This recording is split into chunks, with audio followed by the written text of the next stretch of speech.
আপনাদের কাছে আমি শেষবারের মতো ক্ষমা চাচ্ছি। ক্ষমা আজকে তোর অথচ আমি নিজের বউয়ের বিয়ে করছি, আমি হলে নিজে বাপ হইতে পারলাম। কেন বাবা হতে পারে না? কেন তোমার টুনটুনিতে সমস্যা?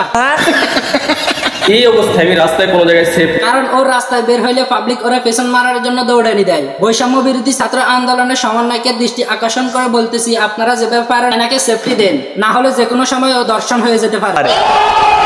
আজকে একটু করা মাজা আছে, দুই সাইডটা উল্টাপাল্টা কথা বলে ফেলতে পারি। প্লিজ সারফাসে ক্লিয়ার করে একা ভিডিও দেখুন, আর প্রয়োজন হয় হেডফোন ব্যবহার করুন। অবস্থা বাচ্চারা, আমি তোমাদের বাবা বলছি।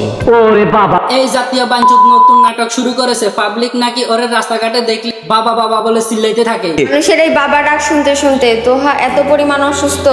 খুব খারাপ লাগতেছে, আমি রাস্তাঘাটে বেরোতে পারি না, আমার সবথেকে খারাপ লাগে এটা। এই সুদীর ভাই, তহিদ আফ্রিদি ও ব্যারিস্টার সুমন ছড়াই গেছে। অভিনয়ে যারা ঠিকঠাক মতো অভিনয় করতে পারেন বারবার ধরা খাইয়ে যায়। আমার বয়সী মেয়েরা আমার এসে করে বাবা তোহা কি শুরু করছে? বেটা বাঞ্চুদ কোটা আন্দোলনের জন্য নেট বন্ধ থাকায় সাটাসাটির ভিডিও আপলোড করতে পারে নাই, এই জন্য চ্যানেল পেজ ডাউন হয়ে গেছে, তাই না? এখন আসলে অস্তিত্বহীন বিষয় নিয়ে আমাদের বোকাচোদা বানাইতে। আর হ্যাঁ, এখন থেকে কিন্তু আমাকে বাবা বলে ডাকবে। তোর বেটা বাবা হওয়ার যোগ্যতা আছে, তোর তো টুনটুনিও নাই। সরি গাইস, সাটাসাটির ব্লগের মধ্যে কি টুনটুনি শো করেছিল? জানা থাকলে একটু কমেন্ট করেন।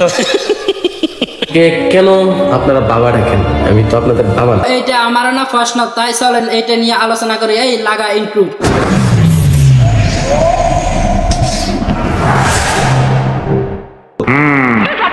আচ্ছা, এখন মেন প্রশ্ন হইতেছে এই সুধীর ভাইকে কেন সবাই বাবা বলতেছে? এটাই তো বড় প্রশ্ন, তাই না? সুধীর ভাইয়ের ভাষ্য মতো একটা ইন্ডিয়ান প্রতিবন্ধী মেয়ের টিকটক দেখে তারই মতো সেম একটা টিকটক ভিডিও বানায়। এখন এটা দেখে সারা বাংলাদেশের মানুষ নাকি এখন ওর ভিডিও দেখে মানুষ হাসতে হাসতে নাকি ওরে বাবা ডাইকা ফেলে।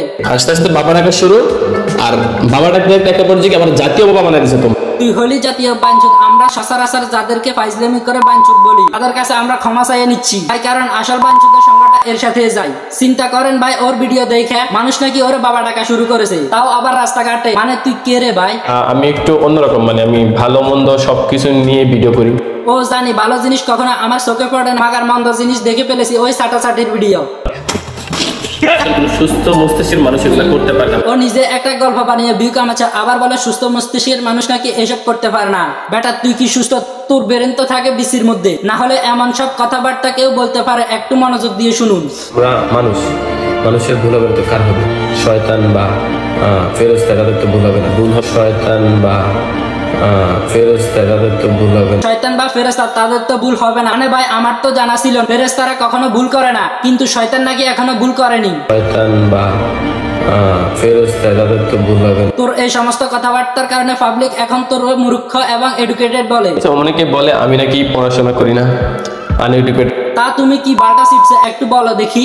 স্কুল লাইফ এবং ইন্টার যে লাইফটা আছে, ইন্টারের যে life, school life inter life এগুলো আবার কি রে ভাই? স্কুল লাইফ আর ইন্টার লাইফে কিন্তু আমি, আরে ভাই স্কুল লাইফ আর কলেজ লাইফ হবে, এই লাইফে কিন্তু আমি টপ ছিলাম। আমি এগুলা কাউকে বলি না। ধন্যবাদ এমন শিক্ষা আমাদের না জানানোর জন্য। তবে ধন্যবাদ দেশের 6 সমন্বয়কে আবারও দিতে পারতাম, এটাও হাসিনা খালার মতো দেশ থেকে বাধ্য করতো। হতে পারে আজকের ভিডিওটা আমার শেষ ভিডিও। এরপর যদি একটা ভিডিও আর তোকে বানাইতে দেখি তাহলে আজীবনের জন্য বাবা হওয়ার জায়গাটা ইট মেরে থেতলে দিব। অথচ আমি নিজের বউয়ের বিয়ে করছি, আমি হলে নিজে বাপ হইতে পারলাম। বাবা তো হইতে পারবি না, কারণ আজীবন গিটার মেরে মেরে ফলের বীজ বাথরুমে ফেলছিস। আর এখন তারাই এখন স্বপ্নে এসে বাবা বাবা ডাকতাছে। বাবা, আমি ঘুমাইলে আমার স্বপ্ন মিলিতে আমার কে জানি বাবা ডাকে। সো আজকের ভিডিও এই পর্যন্ত। ভিডিও কেমন লাগলো কমেন্ট করেন, ভালো লাগলে লাইক করেন, পেজ হলে ফলো করেন, আর হ্যাঁ ইউটিউব চ্যানেল হলে সাবস্ক্রাইব করেন। নামাজ বাদ দিয়ে না বন্ধু, দুনিয়ার চেয়ে আখিরাতের মূল্য অনেক বেশি।